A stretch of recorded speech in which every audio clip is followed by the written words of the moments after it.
विश्व हिंदू परिषद भजन दलातर्फे यवतमाळ जिल्ह्याचा एक भव्य त्रिशूल दीक्षा कार्यक्रम स्वामी विवेकानंद ग्राउंडवर होत आहे। आपण बघतोय एकंदरीत 1,500 भजन दलाच्या कार्यकर्त्यांनी त्रिशूल दीक्षा घेतलेली आहे। त्याचं भव्य पथसंचलन आणि त्याचे रूपांतर धर्मसभेमध्ये ह्याच ग्राउंडवर होणार आहे।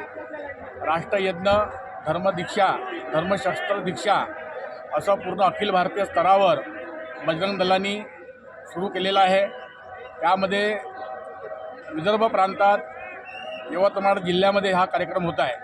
एकंदरीत पूर्ण विदर्भ प्रांतामध्ये आतापर्यंत 20,000 भजन दलाच्या कार्यकर्त्यांनी त्रिशूल दीक्षा घेतलेली आहे। आपल्याला माहीतच आहे की एक भयानक परिस्थिती आपल्या समोर उभी झालेली आहे। लव जिहाद आहे, गौमाताचं रक्षण करणं आहे आणि हिंदू समाजाचं रक्षण करणं आहे।